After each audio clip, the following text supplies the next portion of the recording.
Vous écoutez Arte Radio. Merci, ça m'a permis de finir. Dernier petit mail. Oh, ça c'est un teckel. Teckel à poil dur. Teckel, je voyais ça tout marron, moi, d'accord. Ah non, il y a plusieurs coloris. Donc ça, c'est le poil dur. Il y a poil long, poil court et le poil dur. Le poil dur, c'est le plus sympa des teckels. Jamais je n'aurais pensé franchir un jour la porte d'une animalerie. Mais il se trouve que ma fille cadette me parle depuis des mois de prendre un chien à la maison. Quand on les regarde, il y a un risque qu'on craque. Donc, il faut que ça soit un chien de famille. Donc, toutes les races ne sont pas possibles. Ça va être le caniche, le cavalier, le bichon maltais, le teckel à poil dur, les yorks. Toutes ces races-là, c'est formidable. Après, il y a des races, il n'y a pas de race parfaite. Et il faut se sentir prêt à accepter les défauts de la race. Moi, un chien, je focalise sur les poils que ça laisse partout. Et il est hors de question que je le descende au canipark le soir après dîner avec un petit sachet hygiénique spécial. Il n'y a qu'une seule race où c'est inné l'hygiène, c'est les chihuahuas. Ah bon ? Ouais, c'est propre immédiatement. En revanche, ma fille, elle ne me parle que d'amour, d'affection et du bonheur qu'elle aurait à s'occuper d'un petit toutou. Par exemple, le cavalier King Charles, c'est une race que j'adore. C'est totalement un chien d'appartement, mais il a des inconvénients. Chaque race a un inconvénient. Le caniche et le bichon, ça va être l'entretien. Ça va être des rendez-vous chez le toiletteur, des frais chez le toiletteur. Entre nous, c'était le dialogue de sourdes. Et puis, cet été, on a rencontré Rocky. C'est des êtres vivants, donc je crois réellement que c'est une rencontre. Rocky, c'est un caniche royal, tout noir, que des amis à nous ont adopté récemment, avec qui on a passé une semaine de vacances. Il est démoniaque, il sent très fort de la bouche, et il prend un malin plaisir à venir s'ébrouer sur votre serviette de plage quand vous êtes tranquillement en train de bronzer. Mais évidemment, ma fille, elle en est tombée raide dingue. Elle a passé le séjour à lui faire des câlins, à l'emmener faire de longues promenades, à lui parler même. Et j'ai commencé à me poser des questions, à me demander ce qui rendait ma fille aussi heureuse. Est-ce qu'entre elle et Rocky, c'était une véritable rencontre, une forme d'amour interespèce, ou l'instrumentalisation d'une pauvre bête transformée en doudou vivant ? Et ça, eux, c'est des caniches. Je vais remettre juste leur petite à l'aise correctement, parce que j'en profite que maman soit pas là pour faire les conneries. Oui. Qu'est-ce qui est le plus contre nature au fond ? Grandir en ville sans jamais développer aucun contact direct avec un animal ? Ou adopter un bichon maltais qu'on a trafiqué génétiquement pour vivre en appartement ? Parce que là, il la laisse, il la respecte. Non. Ils font pipi dessus. Ah, moi je veux pas de pipi partout, moi. Pas de pipi partout. Ils sont trop mignons, les petits noirs, là. Je sais pas. Si ça se trouve, ça ferait du bien à notre famille. Mais le chien, comment savoir si ça le rendrait heureux, lui, de cohabiter avec nous ? Donc ça, c'est la vôtre. Oh. Je sens qu'il faut que je me mette au clair, sinon on va terminer avec un caniche à la maison. Alors, dites-moi, qu'est-ce qu'on fait ? Est-ce qu'on peut aller plus fort ? Vivons heureux avant la fin du monde. On est mal. Un podcast anti-crise pour nous aider à repenser nos modes de vie. En ligne chaque mois, si on y arrive. Ça, c'est chihuahua poil long, Une proposition de Delphine Saltel, chihuahua poil court. réalisée par Samuel Hirsch Là, vous avez des bébés bichons.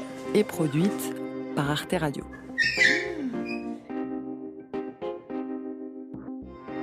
Épisode 30, l'amour, ouf. Pour démarrer ma réflexion, je suis allée chez une vétérinaire, Emmanuelle Titeux, spécialisée en médecine comportementale. C'est-à-dire qu'elle reçoit en consultation des animaux de compagnie qui présentent des troubles du comportement. Est-ce qu'il tourne autour de sa queue ? Ils se mordent la queue, ils veulent plus manger leurs croquettes, ils dépriment, Est-ce qu'il fait des choses répétitives ? ils déchiquettent les fauteuils ou ils font pipi partout. Est-ce qu'il chevauche des coussins, des choses comme ça, et se masturbe dessus ? Bref, ils vont pas bien et ils posent des problèmes de cohabitation avec leur maître. Je je me suis dit que ça pouvait me fournir quelques arguments concrets pour prouver à ma fille que son rêve d'adopter un petit toutou, c'était peut-être un peu plus compliqué que ce qu'elle imagine.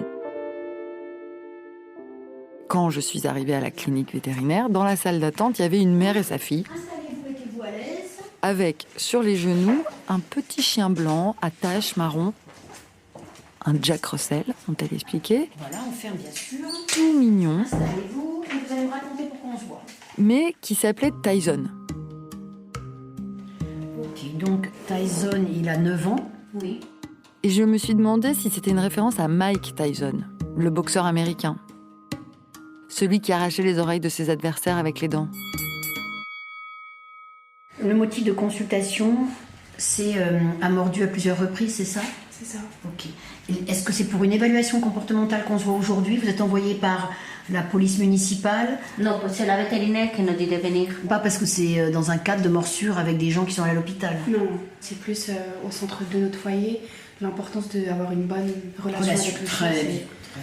Pouvoir le toucher, le caresser, lui faire des bisous sans peur, sans se sentir offensé. Ok. Il fait jamais de câlins, ce chien? Rarement. Ouais. C'est pas une habitude chez lui. Il vous a mordu fort ou c'est que des pincements? Ah non, fort. Est-ce que vous pouvez me décrire les moments où il est agressif avec vous? Si vous essayez pas de le toucher, Voilà. il est pas agressif. D'accord. Mais à partir du moment où il y a un contact, c'est là que vous savez pas comment il va réagir. Parfois, on va le toucher et tout va très bien. Là, je le touche et tout va très bien.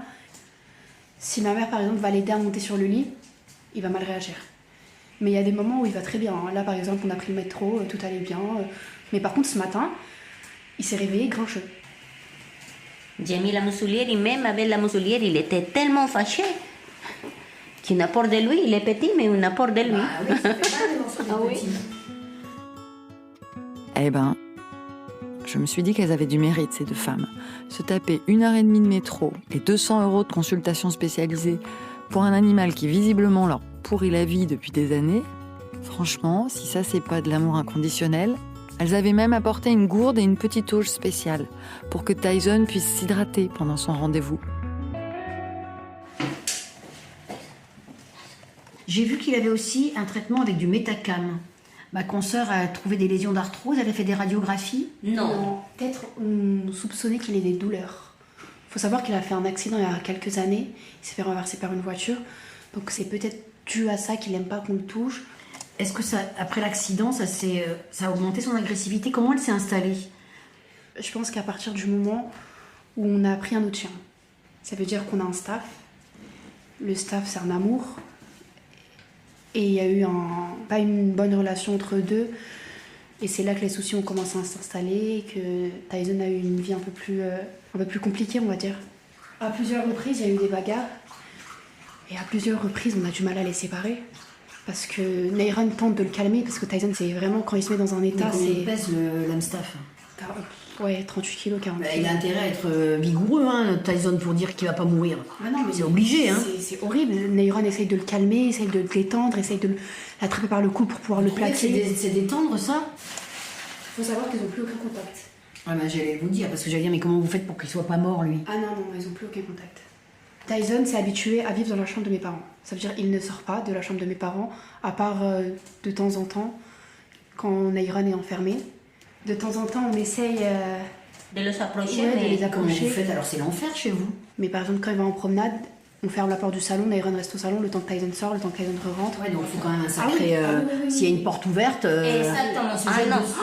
Oh, ça arrive à la maison, on a peur. Bah oui. On finit tout le monde fatigué, c'est pour ça qu'on dit qu'est-ce qu'on va faire. Comment l'amour des chiens peut mener à s'infliger de telles galères? Et est-ce que c'est vraiment de l'amour, d'ailleurs? Pour essayer de comprendre, je suis allée voir Charles Stepanov. Il est anthropologue.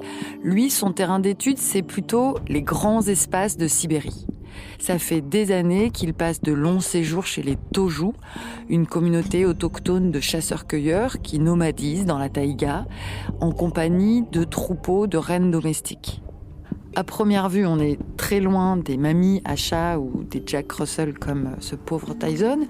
Mais à partir de ses recherches, Charles Stepanov réfléchit aux différents types de relations que nous, les humains, sommes capables de tisser avec les autres espèces vivantes. Il a publié là-dessus dernièrement un livre génial qui s'appelle Attachement.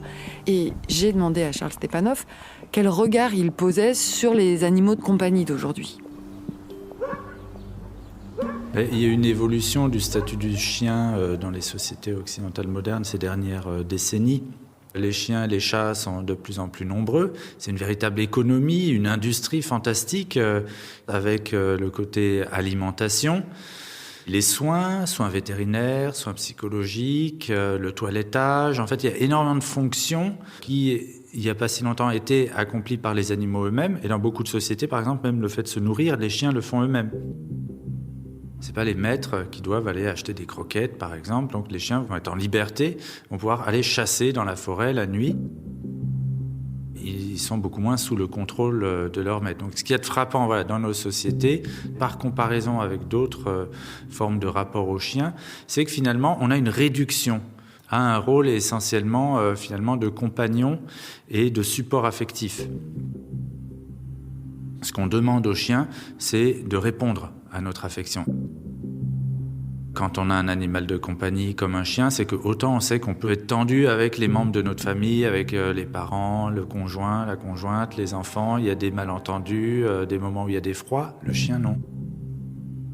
D'avoir une disponibilité affective formidable, parce que le chien est dans notre dépendance, c'est valorisant en fait. On se sent responsable, on se sent utile. Ça nous fait du bien de leur faire du bien en fait.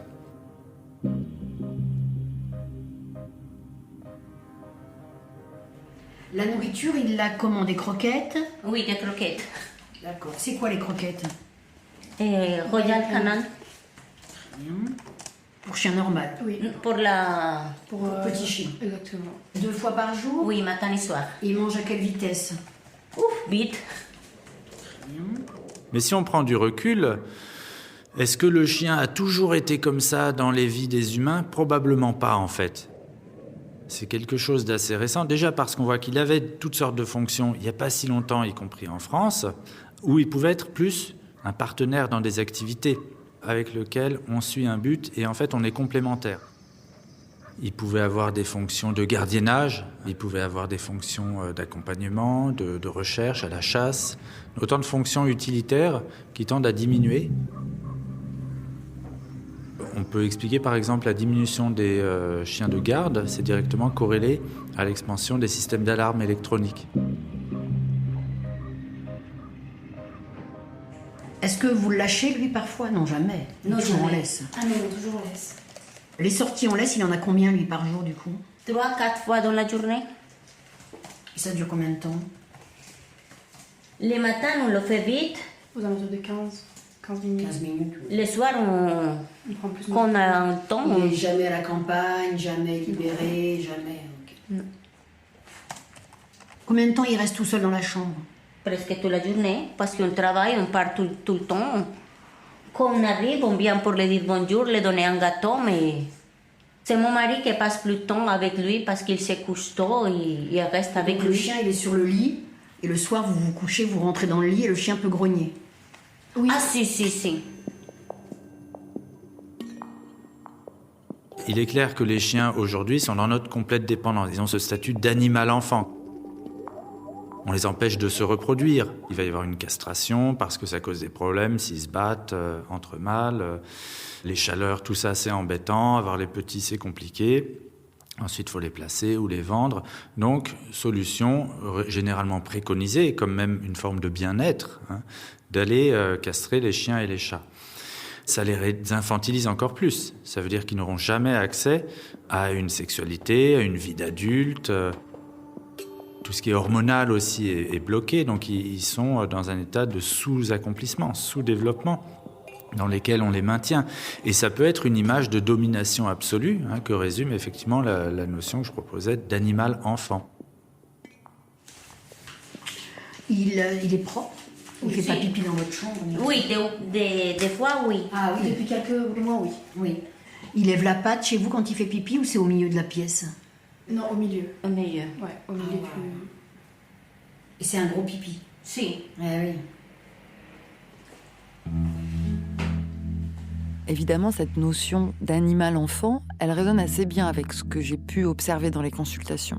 Même si Emmanuelle Titeux est une vétérinaire qui est fermement opposée, elle, à la castration systématique.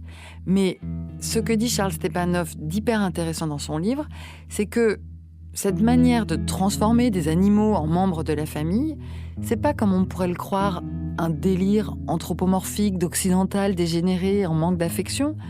Au contraire, Charles Stepanov montre à quel point c'est un comportement humain ancestral et universel.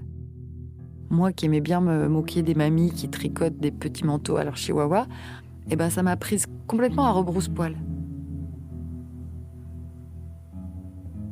Ces exemples de nos rapports aux chiens et aux chats dans nos sociétés humaines actuelles, modernes, ils viennent pas de nulle part en fait. Ils reproduisent des comportements qu'on trouve dans toutes les sociétés, y compris chez les sociétés de chasseurs-cueilleurs, et qui manifestent ce qu'on peut appeler une sorte de pulsion adoptive, une tendance, un besoin mais extrêmement fort à créer des liens qu'on peut appeler des liens de parenté avec des êtres d'autres espèces. On voit des mammifères souvent qui sont adoptés. Chez les Inuits, ça va être des oursons qu'on va trouver dans les igloos. En Australie, chez les aborigènes, ce sont des kangourous, des opossums qui sont adoptés. Et bien souvent, les femmes les traitent comme des enfants et vont jusqu'à les allaiter. Alors ça, j'ai mis 2 jours à m'en remettre. Des femmes qui vont jusqu'à allaiter des petits mammifères. C'est choquant, je trouve. Carrément dégueu, même. Mais encore une fois, Charles Stepanov explique que ça existe partout sur la planète, dans plein de communautés, où ça n'a rien de pathologique, c'est tout à fait banal. Ça disparaît seulement dans les régions où il y a de l'élevage laitier, de vaches ou de brebis à disposition. C'est plus facile de nourrir les animaux adoptés ainsi. Mais si vous voulez créer un lien fort avec un petit mammifère, il faut qu'il vous prenne pour son parent. Et le mieux, c'est d'utiliser cette ressource qu'on a, le fait qu'on est de la grande famille des mammifères, qu'on a des ancêtres communs, un peu de revenir aux sources en partageant ce qui crée du lien, qui est le lait, et tous les affects qui passent à travers l'échange de lait, l'échange de substances, et les hormones, l'attachement, l'ocytocine, qui, des deux côtés, chez le petit et chez la mère, se développent et créent un lien de longue durée. C'est extrêmement bizarre d'un point de vue évolutionnaire parce que normalement, on est censé accorder nos soins aux êtres dont on est les plus proches génétiquement. Pourquoi s'occuper de chiens, de petits oursons? Cette puissance d'adoption, ça c'est unique. Il y a des adoptions qui peuvent arriver un peu accidentellement chez d'autres espèces. Un singe qui adopte un singe d'une autre espèce est extrêmement rare. Alors que chez l'humain, c'est commun. Ça fait vraiment partie de la vie ordinaire. Sur un campement de chasseurs-cueilleurs, vous n'avez jamais que des humains. Vous avez d'autres petits animaux, ça grouille de toutes sortes. Donc ça fait partie du comportement humain.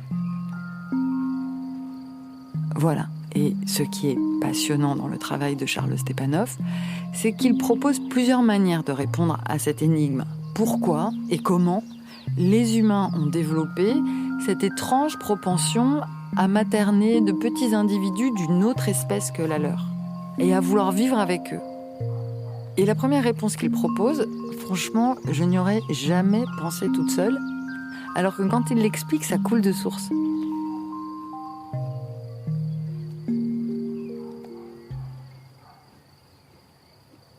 Est-ce qu'on ne peut pas mettre ça en rapport avec une autre singularité humaine qui est notre rapport au bébé ? Ce que montrent les anthropologues et les primatologues qui font de la comparaison, c'est qu'une singularité de l'éducation des petits chez les humains, c'est qu'elle est partagée.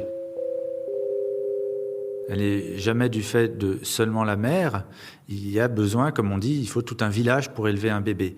Il y a le père, il y a les grands-parents, il y a les frères et sœurs, les cousins, des voisins aussi, qui participent. Ça implique que les humains sont capables de prendre soin de petits êtres qui ne sont pas les leurs, qui n'ont pas eux-mêmes mis au monde.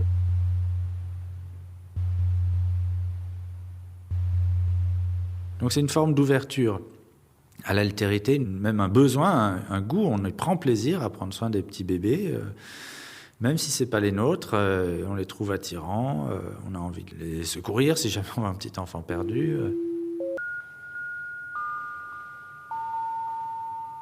Donc une ouverture à l'altérité, mais qui va même beaucoup plus loin si on réfléchit, parce que ces petits nouveau-nés, ils ressemblent très peu aux adultes. Il y a quand même un gouffre que les parents peuvent parfois ressentir, mais qu'on met en général un peu de côté, qui fait qu'est-ce que c'est que cet être tellement bizarre, qui hurle, qui n'a pas de dents, qui n'a pas de cheveux, qui ne sait pas marcher, qui ne sait pas parler. Ça paraît anodin d'un certain côté. Oui, on sait, c'est ça un bébé, mais si on réfléchit, tout ça, ça veut dire qu'il ne ressemble pas aux définitions classiques de l'humanité. Il n'a pas la bipédie, il n'a pas le langage, il n'est pas raisonnable. Donc, d'un certain point de vue, on peut dire c'est comme s'il n'appartenait pas à notre espèce. Il y a une altérité extrêmement profonde des nouveau-nés. Et ça, il faut quand même se rendre compte que ça n'est pas absolument commun. Chez les autres espèces, il y a des espèces précoces, comme les moutons par exemple. Quand le petit agneau il naît, à peine il est sorti du ventre de sa mère qu'il est capable en quelques minutes de marcher. Ils acquièrent une autonomie absolument fascinante à côté de nous, les humains, qui sommes dans un état de dépendance très très longtemps. Donc mon hypothèse, c'est qu'il y a des animaux qui se sont infiltrés dans cette brèche, qui ont profité de notre envie de nous occuper de petits êtres assez différents aux limites de l'humain, que sont nos bébés, qui sont fait passer pour des bébés en quelque sorte. C'est les petits louveteaux qui ont été les premiers adoptés par des humains. Et ça a été une voie possible de développement de ce qu'on appelle la domestication. Assis. Assis. Couché. Assis. Assis. Allez, assis. Ouais, très bien. J'ai bien aimé cette hypothèse, parce qu'elle m'a obligée à ravaler l'espèce de condescendance que j'ai toujours eue envers les gens complètement gaga de leur animal. Ceux qui parlent à leur chien, par exemple, en pétifiant. Qui c'est qui va manger le bon nonos à sa maman ? Eh bien, ça, pour Charles Stepanov, c'est la manifestation d'une exceptionnelle faculté à aimer et à communiquer au-delà de l'humain. Ce qui est fascinant, c'est que des études ont montré que le discours adressé aux bébés présente des caractères formels semblables au discours adressé aux animaux de compagnie. Dans les sociétés occidentales, il y a des expériences qui ont été menées. Et on va retrouver ces mêmes caractères acoustiques. Par exemple, le fait d'avoir une voix plus aiguë pour les calmer, pour rétablir la confiance, l'attachement. La grammaire est modifiée, les intonations sont différentes, il y a beaucoup plus d'émotionnalité qui passe. Ça signale que notre communication s'adapte à l'altérité. Vous l'avez puni quand il attaque l'autre chien ? Non. On le punit jamais, on le tape jamais. Des fois, oui. Arrête, c'est tout ce qu'on C'est ça. S'il est sur le lit pour le faire descendre, vous ne pouvez pas donner de consignes, il n'y a pas d'ordre qui sait. Non. Voilà. Même assis. Si, assis, si. Ah, voyez. Assis, si. Couché ? Non. Il n'y a que assis qui sait faire. Assis, donner la patte. Donner la patte, c'est bien. Il y a ce qu'on appelle le discours adressé aux animaux de compagnie qui se développe en fait à mesure que les animaux dans nos vies se réduisent à un rôle affectif. Mais dès qu'on est dans des formes plus complexes, avec de la collaboration avec l'animal, pas juste de l'affect, mais un travail, là on va avoir des codes qui forment vraiment un patrimoine de relations homme-animal. Dans les mondes du pastoralisme, c'est très important puisqu'il y a des formes d'adresse. Là où les troupeaux vont paître en liberté à travers les montagnes, à chaque fois, ça va être des cris différents. Qui peuvent être, par exemple, c'est le cas en Europe de l'Est, des mélodies chantées par le berger ou des airs de flûte chez les bergers bulgares qui sont entendus par une brebis ou un bélier apprivoisé qui ont justement été adoptés et traités comme un bébé quand ils étaient petits et qui ont ainsi développé une forme d'attachement extrêmement fort avec le berger. Et donc quand le berger veut rappeler son troupeau, en fait il va s'adresser à l'animal apprivoisé en lui chantant sa mélodie que l'animal reconnaît. C'est pas la mélodie d'un autre berger. C'est un lien vraiment interpersonnel unique qui passe par une musicalité qui rend efficace le lien homme-animal dans le pastoralisme.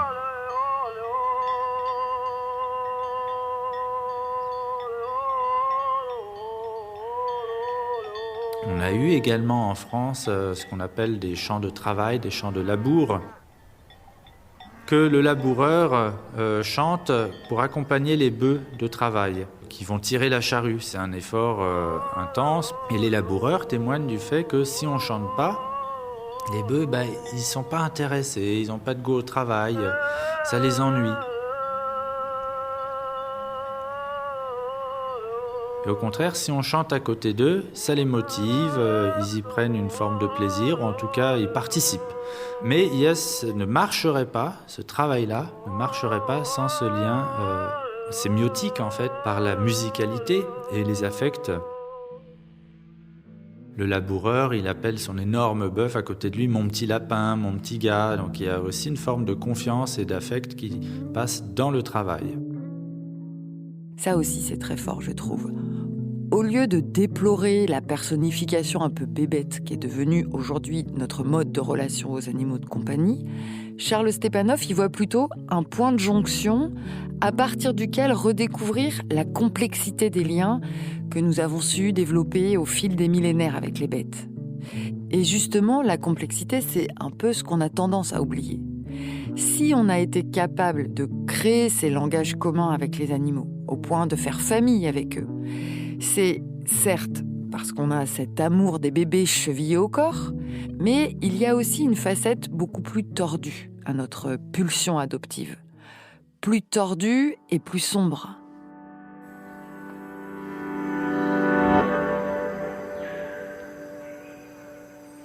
Dans les sociétés autochtones, qu'on disait autrefois primitives, il y a déjà de la complexité.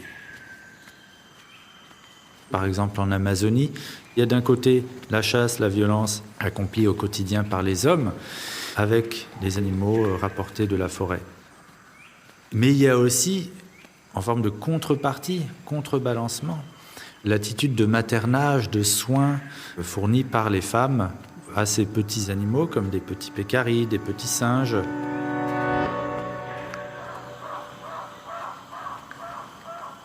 Ce lien établi par les femmes, il est fondamental pour comprendre le rapport au monde des sociétés des Amérindiens d'Amazonie, qui donc, d'une part, vivent de l'exploitation de ces êtres et en même temps les reconnaissent comme des alter-ego, tout en ayant une relation de parenté, d'affinité.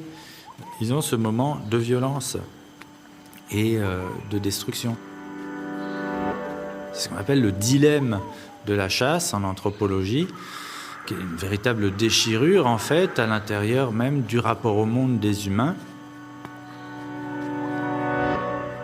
Dans toutes les sociétés de chasseurs-cueilleurs, ça pose un problème moral énorme de se nourrir d'autres êtres, des animaux, des ours, des pécaris en Amazonie, auxquels on reconnaît une forme d'âme, une subjectivité, une sensibilité. Et oui, je vous avais prévenu qu'on allait rentrer dans la complexité. On voit pas forcément tout de suite le lien avec les caniches ou les bichons maltais d'aujourd'hui, mais pour Charles Stepanov, ce dilemme moral des communautés amazoniennes qui partent chasser des pécaris ou des singes dans la forêt, mais peuvent aussi en rapporter de petits spécimens vivants qu'elles vont adopter et choyer au village, comme pour réparer la violence qu'elles ont infligée au gibier, eh bien ça permet de saisir quelque chose de beaucoup plus général, qui est l'ambiguïté fondamentale de notre rapport au monde. Charles Stepanov, il dit qu'il ne faut pas oublier qu'à la base, on est des grands singes venus d'Afrique tropicale qui ont eu besoin, pour survivre, de pas mal zigouiller les autres espèces, mais qu'en même temps, on a aussi cette faculté à l'empathie, ce qui fait qu'on est tout le temps tiraillé. Et Charles Stepanov a une manière extraordinaire d'expliquer ce tiraillement. Nous sommes des prédateurs, incontestablement. Nous avons un mode d'exploitation qui peut être extrêmement brutal par rapport aux autres animaux, mais aussi par rapport aux plantes, par rapport aux milieux vivants, que même les chasseurs-cueilleurs modifient profondément par des incendies. Il y a vraiment des interventions humaines très fortes. Il n'y a pas de plus grand prédateur que l'humain. Mais d'un autre côté, au niveau anatomique, nous n'avons pas du tout l'équipement que requiert le statut de grand prédateur.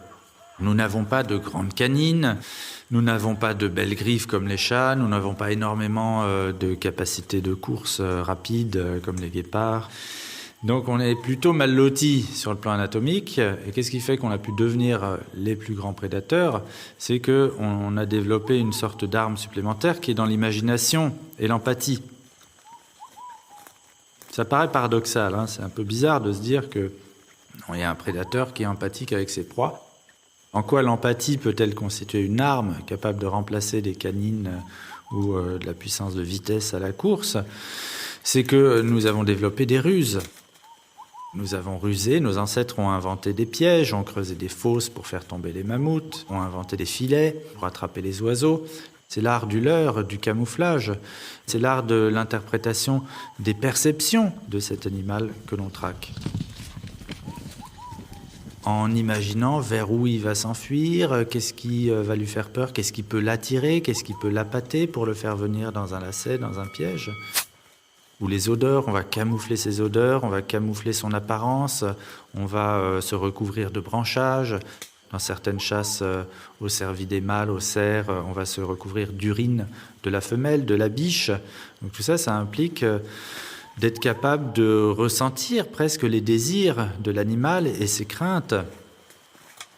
Donc c'est présent dans les techniques de chasse, d'exploitation, mais aussi dans les techniques rituelles où on voit les chasseurs effectivement revêtir des ramures de cerf, des ramures de renne, faire des danses imitatives. C'est le cas en Sibérie où les chasseurs font de grandes rondes, imitant les pas des rennes, imitant leurs cris, finalement fusionnant d'une certaine manière avec leur propre proie. Et donc tout ça, ça implique d'être capable de se mettre à la place de l'animal avec tout ce que ça implique de dilemmes moraux, de l'avoir exploité et mis à mort. Donc par la ruse, on a été capable d'élargir notre champ d'exploitation des différentes espèces, et la ruse, c'est de l'empathie. La ruse, c'est de l'empathie. Respect. Moi, ça m'a quasiment mis les larmes aux yeux, cette idée que prédation et empathie sont intimement imbriquées dans la condition humaine. Est-ce qu'il tourne autour de sa queue ? Non. Et je me suis demandé en quoi ça venait éclairer nos relations d'aujourd'hui avec les animaux de compagnie. Parce qu'on s'est quand même un peu éloigné là de notre problématique initiale des chiens. Est-ce qu'il fait des choses répétitives, comme se lécher les pattes Ah si. Ah oui. Mais est-ce que l'empathie que l'on déploie envers eux n'est pas au fond du même ordre, teintée de prédation? Est-ce qu'il pleure quand vous le laissez dans la chambre ? Est-ce qu'il est anxieux ? Malgré les apparences. Quand on le sort de la chambre, il fait 5 minutes et il retourne. Ah oui, c'est son lieu de refuge. Exactement. Ces chiens-là qui vivent dans un environnement captif, une chambre 20h sur 24, ils développent des comportements aberrants, répétitifs. Mais vous n'avez pas eu le choix de le laisser dans votre chambre, c'est pour sa survie, j'ai bien compris. Oui. C'est pas votre désir à vous.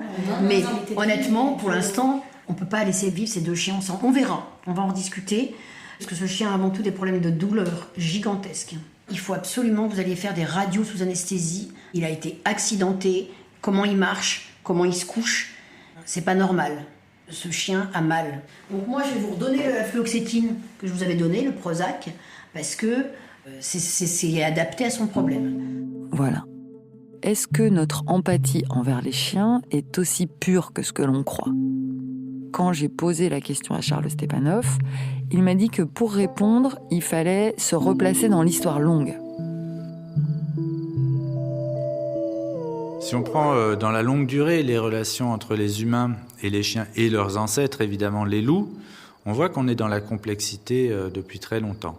Par exemple, le rapport aux loups au Paléolithique supérieur, une fois que certains loups se sont établis avec des humains, probablement que ça s'est fait sur un mode d'adoption. Probablement que des groupes de chasseurs-cueilleurs ont récupéré des petits louveteaux dans des tanières, les ont bichonnés, choyés, parce qu'un petit louveteau, pour qu'il y ait un lien affectif qui s'établisse avec des humains, il faut que l'adoption se fasse très tôt, de préférence avant qu'il ait ouvert les yeux. Donc quelques jours après la naissance, et donc il est complètement précoce et immature, il a besoin d'être chauffé.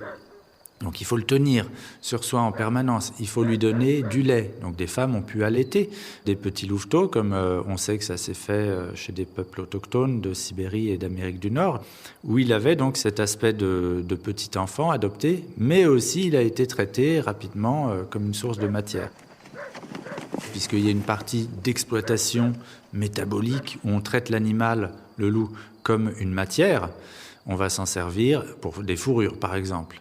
Donc on voit qu'il y a des fourrures qui ont été prélevées, les animaux ont été dépecés, on utilise des fourrures pour faire des vêtements. Et ça se prolonge dans le rapport au chien à travers les millénaires. La préhistoire nous le montre, les vestiges de chiens nous montrent qu'il y a eu des chiens de boucherie, des élevages destinés vraiment à produire de la viande, comme c'est le cas en Asie aujourd'hui du Sud-Est, et les Occidentaux trouvent ça évidemment tout à fait effarant, mais ça a été le cas chez nous à l'époque des Gaulois. Ils ne mangeaient pas des sangliers, comme on imagine, ils mangeaient beaucoup plus du chien que du sanglier, Obélix et Astérix, et aussi des usages de force de travail. Très tôt, on découvre dans le Grand Nord sibérien que des chiens ont été attelés pour tirer des traîneaux. Mais il n'était pas non plus le chien pour autant traité juste comme un outil. Il a toujours eu une figure extrêmement complexe, à la fois un membre de la famille, une sorte d'enfant, un partenaire, un compagnon, un ami, un accompagnant funéraire, puisqu'on trouve des chiens qui suivent leur maître dans la tombe. C'est extrêmement frappant. Le premier chien unanimement reconnu par les chercheurs comme un chien et plus un loup, donc il présente des caractères morphologiques typiques du chien, avec un museau plus court, une tête plus petite. C'est le chien de Bonn-Oberkassel, en Allemagne, qu'on a découvert dans une tombe à côté de squelettes humains. Et ensuite, on en voit des centaines à travers le monde de chiens dans des tombes avec des humains. Donc un traitement rituel qui nous fait dire que ce n'est pas juste une matière pour les humains, cet animal. Donc on voit résumer dans le rapport des humains au loup cette ambiguïté de ce qui est notre rapport au monde. Ça m'a surpris d'apprendre que notre ambiguïté de prédateur empathique a aussi existé envers les chiens. Parce qu'aujourd'hui, je trouve que c'est plutôt l'inverse. On est tout le temps aux petits soins pour eux, en empathie totale. Donc, on a des attaques d'agression, parce qu'il mord vraiment. Par autoprotection, ce chien ne veut pas qu'on le touche. Vous êtes d'accord ? Oui. Les chiens comme ça, qui ne se laissent pas toucher, qui quand on les aide à monter, se retournent, c'est plus fort qu'eux. Parce que l'intérêt qu'ils vous mordent pendant que vous le portez, c'est pas très intéressant. Hein. Qui, dès qu'on bouge, grogne, très souvent c'est lié à des douleurs. Parce que lui, en plus, redescendre du lit, ça doit lui coûter. Et monter, c'est encore pire. C'est encore pire. Donc le lit, on va pas lui permettre, parce que c'est une zone dangereuse où vous faites grogner dessus, il faudrait lui installer un lit par terre. Oui. Si, elle a un lit par terre. Et un vrai lit qui ressemble au vôtre. Hein. Ah, d'accord. Un truc confortable comme votre lit. Si, mais dans la journée, comme on n'est pas là, même si je mets des coussins, elle arrive à monter. Non, mais vous lui mettez un lit par terre ou qui ressemblera à votre lit. Inventez, soyez inventive, un truc avec des matelas, avec des machins, où il va être aussi bien que sur votre lit. Ok. En hiver, vous pouvez lui mettre des bouillottes qui sont un peu comme si vous étiez à côté de lui. Parce qu'ils aiment bien les gens... Si, c'est ça qu'elle cherche, les chaleurs. Voilà, donc vous parce mettez des qu'elle vient bouillottes. de chercher les chaleurs, mais comme je n'ai pas confiance en lui, voilà. je le on va lui laisse laisser sa vie tranquille, dans la chambre, avec son lit. Quand il est couché dans son lit, on ne le regarde pas, on ne le caresse pas, on ne va pas le toucher. Pour lui faire gousi-gousi, le soir, je vais te dire bonne nuit. Lui, il n'a pas envie. Parce qu'il a mal. Quand on a mal, on n'est pas très aimable. La question que je me pose, du coup, c'est où est-ce qu'elle est passée, notre ambiguïté de prédateur empathique ? Qu'est-ce qu'elle est devenue ? Est-ce qu'on s'en est vraiment débarrassé ? C'est-à-dire que cette complexité, elle est gérée de différentes manières par les différentes sociétés. Il y a des sociétés qui vont la gérer au niveau individuel, où chaque individu, il est dans le complexe et il doit faire face à cette tension lui-même. Et c'est vrai que dans les sociétés avec de la lutte des classes comme les nôtres, il y a eu une forme de division du travail qui fait qu'il y a certes la destruction, l'exploitation, mais en général elle est déléguée. C'est pas nous qui accomplissons l'extraction du pétrole, par exemple, dans notre jardin. on confie ça à d'autres régions. Nous, individuellement, notre rapport au monde, le plus souvent, il est d'ordre harmonieux avec, c'est ce qu'on évoquait, les animaux de compagnie, qu'on va bien se garder évidemment de manger, parce qu'une façon de résoudre cette tension dans les sociétés occidentales modernes, ça a été une disjonction extrêmement forte entre l'animal matière et l'animal enfant. Donc la plupart d'entre nous, on a un rapport à des animaux enfants, mais pas aux animaux matières qui nous nourrissent. Il y a les animaux qu'on aime, chien, chat, les animaux enfants, et puis les animaux qu'on mange, c'est les poulets, les cochons, les vaches, avec lesquels on n'a pas de contact affectif en général, hein. Alors que c'était courant. Au début du XXe siècle, il y avait le cochon était une sorte de membre de la famille, une sorte de communauté hybride qui était la ferme paysanne. Aujourd'hui, donc il y a une transformation qui fait que ces animaux qui nous nourrissent ont été privés des liens affectifs dans lesquels ils étaient insérés, pour être enfermés dans des usines et traités comme une source de minerais matériels. Et tout ça est contradictoire, évidemment, mais ça explose de temps en temps quand il y a des révélations, comme ce que fait l'association L214, qui va par effraction s'infiltrer à l'intérieur de ces bâtiments, de ces usines. Ça, c'est un peu extraordinaire d'un point de vue anthropologique que la plupart des gens, c'est seulement par effraction qu'ils vont avoir la possibilité de voir d'où vient la nourriture dont ils se nourrissent au quotidien.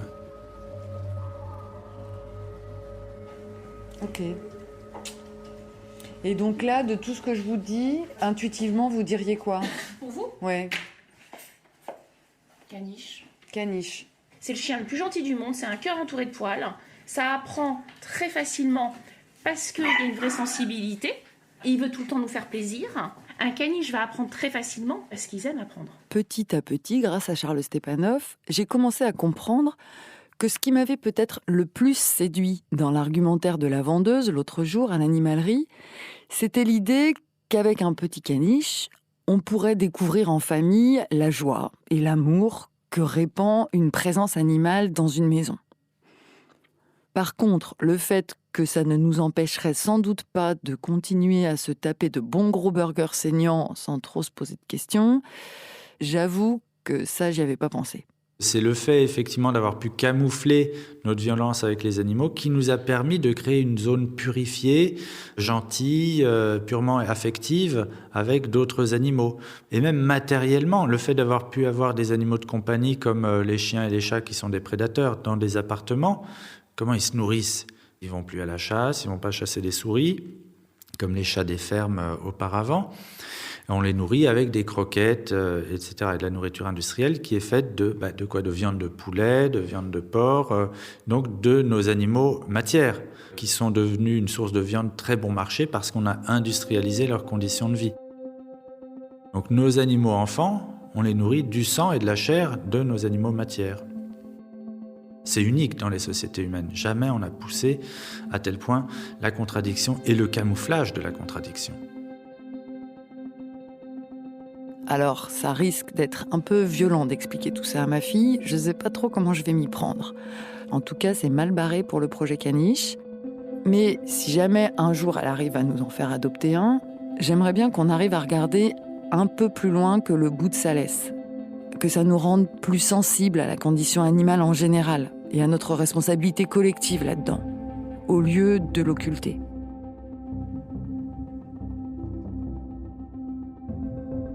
Vivons heureux avant la fin du monde est un podcast produit chaque mois par Arte Radio. Ok. Et dernière question, si c'est un caniche, les tailles?